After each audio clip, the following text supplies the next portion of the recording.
Hello students, welcome to my YouTube channel and Latin Path. So आज की इस video में मैं आपसे डिस्कस करूंगा बिजनेस स्टडीज क्लास 12 के टर्म 1 के कुछ ऐसे बहुत ज़्यादा इंपॉर्टेंट और कंफ्यूजिंग टॉपिक्स जिसको आपको रिवाइज करके जाना ही चाहिए because these are the most confusing topics according to me. Now so before I start explaining you all those confusing and important topics, I am taking a question so that आपको realize हो that what problem you will face and then I will tell how to tackle all those problem and I want that कि ये question है आप ही try करें. So let's read it out. Identify the philosophy that is being followed by S&M through which it is dividing the decision making responsibilities among the hierarchical levels. Alright. So यहाँ पे इस question के 4 option है जिसमें से एक correct है. The first option is delegation of authority, second is decentralization, third is division of work and D is span of management. तो मैं चाहता हूं आप यहां पर वीडियो पॉज करो और आप सोचो इसका आंसर क्या होगा. नाउ अब देखिए कई सारे स्टूडेंट यहां पर कंफ्यूज हो जाएंगे बिकॉज डेलीगेशन ऑफ अथॉरिटी इसका मतलब भी यही होता है कि अपने वर्क और पावर को बांट देना. डिसेंट्रलाइजेशन का मतलब भी सेम होता है कि अपने वर्क और पावर को बांट देना. एक माइनर सा डिफरेंस होता है. सो वो डिफरेंस स्टूडेंट को वहां पर याद नहीं आता है या उनने पढ़ा ही नहीं होता है या वो बहुत ज्यादा इन दोनों में से किसी एक में कंफ्यूज रहेंगे. Division of work and span of management तो हो ही नहीं सकता. सो जनरली स्टूडेंट इन्हीं दो में कंफ्यूज होंगे. इन दोनों में से कौन सा आंसर है जब मैं इस टॉपिक को इस वीडियो में एक्सप्लेन करूंगा उसके बाद हम इसमें आएंगे. तो आई होप आप समझ रहे होगे कि ऐसे एमसीक्यूज हमें बहुत ज्यादा कंफ्यूज कर देते हैं और हमने जब पढ़ा भी होता है तो एग्जाम के प्रेशर की वजह से हम बहुत ज्यादा कंफ्यूज हो जाते हैं. तो मैं इसमें ना ही सिर्फ आपको कुछ चीजें एक्सप्लेन करूंगा बट आपको कुछ ट्रिक्स और कुछ अपनी एडवाइस दूंगा जो कि आपको बहुत हेल्प करेगा एमसीक्यू सॉल्व करने में. Now let's jump into the few confusing important topics. So the first difference between I have taken is effectiveness and efficiency. देखिए difference between is the most important because आपका जो MCQ का pattern है इसमें आप चीजों का जितना अच्छे से डिफरेंस समझेंगे उतने ही अच्छे से वहां अटेम्प्ट करके आ पाएंगे. तो first difference I have taken between the effectiveness and efficiency. ये बहुत ही कॉमन है, सभी स्टूडेंट मेरे ख्याल से इसे पढ़ के ही जाते हैं बिकॉज ये आपके चैप्टर का सबसे पहला ही पार्ट है. बट फिर भी एग्जाम के प्रेशर से या फिर जिस बच्चे ने बहुत अच्छे से इसको ध्यान में नहीं रखा होता है वो वहां पे कंफ्यूज हो जाता है इनके नाम से. ऑलराइट. और एग्जाम में अगर ये नाम आगे पीछे हो जाए तब स्टूडेंट कंफ्यूज हो जाते हैं. तो बहुत सारे रीजंस होते हैं, मैंने देखा है स्टूडेंट इसमें बहुत अटकते हैं. That's why I have taken this. Now effectiveness का मतलब होता है completion of task on time और efficiency का मतलब होता है completion of task correctly with the minimum cost with no wastage of resources. It is concerned with the achievement of end result. It is concerned with the cost benefit. तो ये सभी पढ़ के जाते हैं, कुछ लोग इसको याद भी रखते हैं बट मैं बता दूं ये बड़ा इंपॉर्टेंट है. अब मैं यहाँ पर प्रॉब्लम में आता हूँ. प्रॉब्लम ये होती है कि स्टूडेंट इसको एग्जाम में कंफ्यूज कर जाते हैं. नाउ स्टूडेंट को पता है कि एग्जाम में क्लियरली पूछा होगा टास्क ऑन टाइम बट वो कंफ्यूज हो जाता है कि इसका इफेक्टिवनेस था या एफिशिएंसी था. एग्जाम में होता है, कंफ्यूजन होता है. Now let me give you a very humble advice. मेरी एडवाइस ये है कि स्टूडेंट्स को जब भी कोई बहुत ज्यादा कंफ्यूजिंग डिफरेंस होता है और उसमें बहुत कम डिफरेंस होता है तो ऐसे में स्टूडेंट्स को उनको दोनों को अच्छे से पढ़ के जाना चाहिए. बट जो आपको अच्छे से याद रखना है वो कोई एक याद रखना है. पढ़ के दोनों जाना है, समझना भी है, याद भी दोनों कर सकते हो बट एक को बहुत अच्छे से करके जाना है और उससे आप एक स्टोरी रिलेट कर सकते हो. फॉर एग्जांपल मैं अपने स्टूडेंट्स को मेमोरी टूल देता हूं. नाउ मेमोरी टूल मैं सिर्फ इफेक्टिवनेस के दे रहा हूं, देन ऑब्वियसली अगली चीज एफिशिएंसी होगी. सो इफेक्टिवनेस के लिए मेमोरी टूल ये हो सकता है कि टाइम में काम कंप्लीट तभी होगा जब आप इफेक्टिव तरीके से काम करोगे. तो आपको ये वाला मेमोरी टूल याद रखना है. तो आपको क्या करना है, आपको सिर्फ इफेक्टिवनेस को बहुत अच्छे से पढ़ के जाना है, इफेक्टिवनेस को बहुत स्मार्टली तरीके से देखना है. देन एग्जाम में इफेक्टिवनेस आए, एफिशिएंसी आए, आपको इफेक्टिवनेस बहुत अच्छे से याद रहेगा तो आप एनालाइज कर पाओगे कि ऑलराइट ये इफेक्टिवनेस है या फिर इफेक्टिवनेस नहीं होगा then it is efficiency. Now let's jump into the second difference. Second difference है management of work and management of operation. तो ये टॉपिक मैंने लिया है कैरेक्टरिस्टिक और फीचर ऑफ मैनेजमेंट में से. उसमें से एक फीचर कैरेक्टरिस्टिक है management is multi dimensional. So management is multi dimensional में एक मैनेजमेंट ऑफ वर्क और मैनेजमेंट ऑफ ऑपरेशन, ये दोनों बहुत ज्यादा सिमिलर हैं और कंफ्यूजिंग है। तो लेट्स अंडरस्टैंड दिस। तो पहला है management of work. Work includes all the task done to achieve organisational goal and objective. तो सारे ही काम, but the management of operation means activities of production cycle such as buying inputs, converting them into the finished good। देखिए operation में क्या होता है, जब से गुड आता है कंपनी में और जब वो फिनिश प्रोडक्ट में बन जाता है, कन्वर्ट हो जाता है, तो वहां तक की प्रोसेस, उस बीच की प्रोसेस को हम ऑपरेशन बोलते हैं। बट वर्क में ये भी आता है, सब कुछ आ जाता है वर्क में, एक छोटा सा बड़ा सा सारे काम वर्क में आ जाते हैं। Second, it is a wider scope. तो मैंने बताया वर्क में बहुत कुछ आता है, बट इन ऑपरेशन ओनली जब से रॉ मटेरियल लाया है तब से लेके फिनिश प्रोडक्ट प्रोड्यूस करने तक को हम ऑपरेशन बोलते हैं। थर्ड में सबसे इंपॉर्टेंट चीज, it include planning, organising, controlling, बड़ी बड़ी चीजें। It includes production, sale, purchase. तो आपको ये डिफरेंस को ध्यान रखना है, बहुत इंपॉर्टेंट डिफरेंस है। ऑलराइट, नाउ ये जो हम इस वीडियो के पहले पार्ट में डिस्कस कर रहे थे क्वेश्चन, उसी का आंसर आपको इसको पढ़ने के बाद मिलेगा। Decentralisation and delegation. Now, firstly, I have taken the delegation. Delegation is a narrow concept. Delegation narrow means छोटा concept है, as it involves superior and his immediate subordinate only. यानी कि superior और उसका subordinate, उसके जो नीचे काम करेगा, बस यही दो लोग involve रहेंगे। But decentralization is a wider concept. तो decentralization ज्यादा बड़ा है, और इसको आप ऐसे याद रख सकते हो, डिसेंट्रलाइजेशन की स्पेलिंग में ज्यादा वर्ड आते हैं तो it is a wider concept, delegation में कम वर्ड आते हैं, it is a shorter. It involves the level of management. Now the second, in delegation authority is shared between two persons only. In decentralisation authority is multiply by many. Okay, now the third, delegation is a tool to get work done effectively and efficiently through others. Decentralization is required when the organization grows and expand, only the top level cannot manage it। तो ये इनका जो purpose है ये एकदम ध्यान होना चाहिए। Delegation management to management transfer होता है, बट डिसेंट्रलाइजेशन हर जगह यहां पर काम अच्छे से कंप्लीट करने के लिए होता है। Now the fourth is delegation is a compulsory act. Delegation company में करना ही पड़ेगा, बिकॉज हर पर्सन को अपना काम नीचे वाले को थोड़ा सा देना पड़ता है काम कराने के लिए। Okay, no individual can perform all the task alone. But fourth वाला, decentralisation is a optional policy decision. It is a policy decision, ये भी एक इंपॉर्टेंट बन जाता है, एग्जाम में आ सकता है। Policy decision, it is done at the option of top management only. तो टॉप मैनेजमेंट को लगता है कि हमारी कंपनी बहुत बड़ी है, ये हमसे काम नहीं हो रहा है, तो उन्हें अपना काम बांटना पड़ेगा, तो वो डिसेंट्रलाइजेशन के अंदर आता है। Fifth, delegation of authority is made for short period, but decentralisation is made for long period. Okay, ये वाइडर कॉन्सेप्ट है लॉन्ग पीरियड के लिए। Now the last is, it is needed at all type of enterprises. मैंने बताया कि ये हर जगह सबको करना पड़ेगा, but it is not needed for all enterprise, it is generally needed for big enterprises. तो ये 6 डिफरेंस आपको बहुत अच्छे से पढ़ के जाने पड़ेंगे। नाउ इसके बाद मैंने आपके सामने एक एग्जाम्पल के तौर पे यहां पर ये चीज रखी है।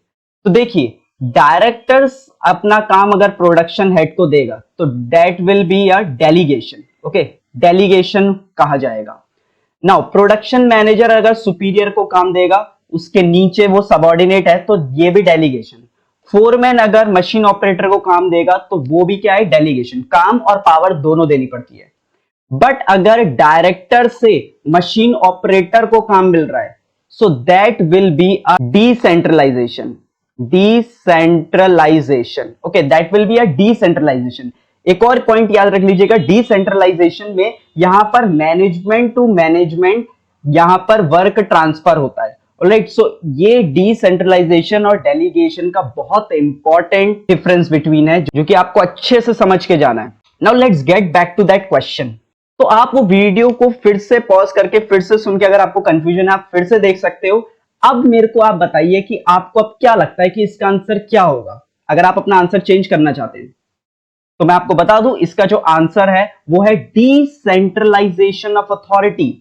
क्यों? बिकॉज डिवाइडिंग द, पहले यहां पर decision making power, decision making power एक बहुत बड़ी पावर होती है, और यहां पर hierarchical level. Okay, hierarchical level में यहां पर मैंने बताया कि डेलीगेशन में जो काम है वो बस एक से दूसरे पर्सन को ही जाएगा। दैट मीन्स कि खाली दो ही पार्टी इन्वॉल्व होंगी। बट यहां पर डिसेंट्रलाइजेशन में तो क्या होता है, एक पर्सन दूसरे को दूंगा, दूसरा तीसरे को दे सकता है, तीसरा चौथे को दे सकता है। तो यहां पर एक हायरार्की अच्छे से मेंटेन हो रही है। ओके, यहां पर ज्यादा नंबर ऑफ लोग इन्वॉल्व है। और वैसे भी डिसीजन मेकिंग जैसी बड़ी चीजें ये डिसेंट्रलाइजेशन में ही होती है। डेलीगेशन में भी डिसीजन मेकिंग दी जा सकती है बट वो एक एक्सटेंट तक ही होती है। और यहां पर डिवाइडिंग द डिसीजन मेकिंग, तो यहां पर इसका डिसेंट्रलाइजेशन आंसर है। मेन इसको आप ऐसे याद रखिए क्योंकि हायरार्की लेवल जो है वो इसी में मेंटेन होता है, क्योंकि इसमें बहुत लोगों को हम ट्रांसफर कर सकते हैं डिसेंट्रलाइजेशन में, but delegation only 2 parties are involve. So decentralisation is the answer. Now next important topic is functional foremanship, जो कि साइंटिफिक टेक्निक ऑफ टेलर है। सो इस टेक्निक में एक प्लानिंग डिपार्टमेंट है जिसके अंदर 4 हेड हैं, और एक ऑपरेशनल डिपार्टमेंट है उसके अंदर भी 4 हेड है। ये 4 हेड हमें बहुत प्रॉपरली याद करके जाने, बिकॉज बहुत ज्यादा चांसेस हैं कि एग्जाम में ये क्वेश्चन आएगा। तो यहां पर स्टूडेंट्स इसको पढ़ के जाते हैं, अगेन समझ के जाते हैं, बट एग्जाम में कंफ्यूज हो जाते हैं नाम से, या फिर उनको अच्छे से याद नहीं रहता, क्योंकि एग्जाम में क्वेश्चन आ सकता है कि कौन सा प्लानिंग हेड नहीं है, तो इसमें से कोई एक नहीं होगा वहां और आपको वो टिक करके आना है। तो नाम से देखिए, पहला है instruction card clerk, root clerk, time and cost clerk और डिसिप्लिनेरियन। ठीक है, तो यहां पर एग्जाम में कंफ्यूजन ना हो इसलिए यहां पर हमें एक मेमोरी टूल मैंने बनाया है। मेमोरी टूल ये है, इंस्ट्रक्शन मिला, कौन से रूट से जाना है, कितने टाइम पे पहुंचना है, एंड डिसिप्लिन में रहना है। ठीक है, ये स्कूल में आप देख सकते हो कि डिसिप्लिन में पूरा रूट आपका इंस्ट्रक्शन मिलता है। तो इससे क्या होगा, भूल नहीं पाओगे, आपको याद रहेगा कि इंस्ट्रक्शन, रूट, टाइम, डिसिप्लिन ये प्लानिंग डिपार्टमेंट के अंदर है। तो ये याद रखना बड़ा इंपॉर्टेंट, बिकॉज मैंने नोटिस किया कि जब एग्जाम में क्वेश्चन आता है, मान लीजिए मैं डिसिप्लिनेरियन की जगह कोई दूसरा वर्ड लिख देता हूं, तो यहां पर स्टूडेंट भूल जाते हैं कि यहां पर क्या था। मान लीजिए यहां पर मैं डिसिप्लिनरी की जगह इंस्पेक्टर लिख देता हूं ऑप्शन में, तो स्टूडेंट्स को ध्यान नहीं आता कि ये इंस्पेक्टर प्लानिंग डिपार्टमेंट में था या ऑर्गेनाइजिंग में। बिकॉज इसके बाद जो अगला है वो है ऑपरेशनल डिपार्टमेंट।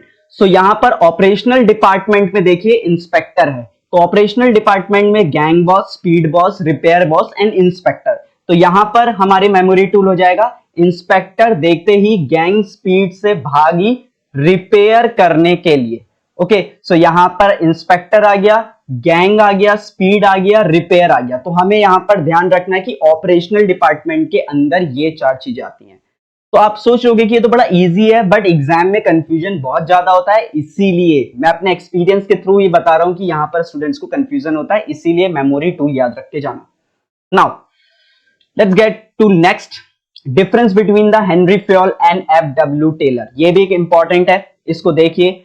हेनरी फ्योल के हमने 14 प्रिंसिपल पढ़े थे, तो उसमें जितने प्रिंसिपल आप देखिए वो एडमिनिस्ट्रेटिव मैनेजमेंट की बात करते हैं कि हमें कंपनी में कैसे चीजों को चलाना चाहिए। But F W. Taylor scientific management की बात करते हैं। देखिए, साइंटिफिक वर्ड आया तो सबके दिमाग में एफ.डब्ल्यू. टेलर आ ही जाएगा, बट एडमिनिस्ट्रेटिव आया तो कंफ्यूज हो जाएंगे कि हेनरी फ्योल या F W. Taylor. Second, non empirical theory, that is his idea are based on personal experience. Henri Fayol के जितने आइडियाज थे वो पर्सनल एक्सपीरियंस पे थे, बट आपने देखा होगा एफ.डब्ल्यू. टेलर ने एम्पेरिकल थ्योरी, हमने चीजों को अच्छे से एक्सपेरिमेंट, ऑब्जर्वेशन एंड मेजरमेंट के थ्रू ही डिफाइन किया था। तो यहां पर empirical, non empirical. Third, top to down theory. Henri Fayol की जितने प्रिंसिपल्स हैं वो सब टॉप मैनेजमेंट से नीचे नीचे को फ्लो होते हैं, बट एफ.डब्ल्यू. टेलर के बॉटम टू अप होते हैं। Fourth, he advocated unity of command, he advocated functional foremanship. देखिए यहां पर ये दोनों का कॉन्ट्राडिक्शन था, बिकॉज हेनरी फ्योल बोलते थे कि एक पर्सन को किसी एक पर्सन से कमांड मिलनी चाहिए, unity of command, but F W. Taylor कहते हैं कि एक चीज के लिए यहां पर 4 लोग हेड होने चाहिए फंक्शनल फोरमैनशिप के अंदर, वो भी प्लानिंग के अंदर 4 और ऑपरेशनल के अंदर 4, यानी कि 8 हेड होने चाहिए। बट यहां पर हेनरी फ्योल बोलता है कि सिर्फ एक ही हेड होना चाहिए। तो ये दोनों का कॉन्ट्राडिक्शन है, ये इंपॉर्टेंट है। Now the next is difference between the policies and procedure. Now ये भी बहुत इंपॉर्टेंट टॉपिक है। यहां पे policies and procedure, policies are guide to think for decision making, procedure are guide to action. Second, wide spread application, narrow application. So यहां ये narrow है, ये वाइड है। Third, school policy to give admission to student securing more than 60% marks. But procedure में, procedure for maintaining admission can be a separate file, keep admission form in file, then third, checking data filled in form with original document etcetera. तो procedure में कई सारे actions होंगे, guide to action, आपको कैसे कैसे काम करना चाहिए। बट पॉलिसीज आर गाइड, दोनों में गाइड है, but to think for decision making, यानी कि आप समझ लीजिए पॉलिसी में डिसीजन मेकिंग की बात होगी, ऑलराइट, यानी कि ये मैनेजमेंट, टॉप मैनेजमेंट, इनसे रिलेटेड भी रहेगा।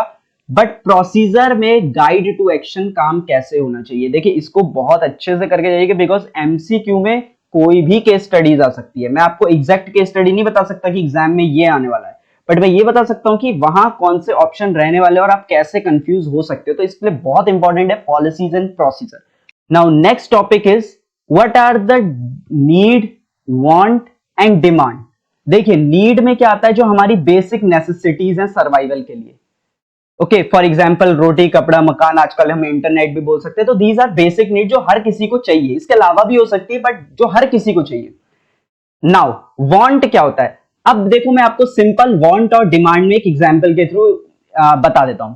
देखिए वांट जो होता है उसमें कस्टमर डिजायर करता है कि मेरे को ये मिल जाता, काश मेरे पास ये होता, या मैं ये ले सकता। फॉर एग्जाम्पल लेट्स मान लेते हैं हम यहां पर एक मिडिल क्लास है, बहुत ज्यादा अर्न नहीं करते हैं, और हम वांट कर रहे हैं आईफोन की, आईफोन जो नया आ रखा है 13 प्रो मैक्स।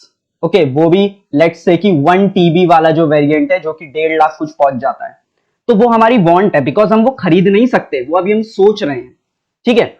बट अब डिमांड किसे बोलते हैं, मान लीजिए हम कोई रेडमी का, ठीक है, रेडमी का कोई फोन खरीद रहे हैं जो कि 10,000 या फिर मान लो 20,000 का फोन है, हम खरीद सकते हैं, तो उसे हम क्या बोलते हैं, डिमांड। यानी कि डिमांड वो चीज है जिसको ability and willingness to buy, जो आप खरीद भी सकते हो आज की तारीख में और आप सोच रहे हो खरीदने का, तो उसे हम डिमांड बोलते हैं। बट वांट इज लाइक कि आपको चाहिए, हाँ चाहिए, आप सपने देख रहे हो, तो दैट इज अ वांट। तो ये भी एक डिफरेंस है जो कि आपको क्लियर रखना चाहिए अपने माइंड में। Now next is difference between selling and marketing. Selling में first is main objective is to maximise the profit and sale, okay.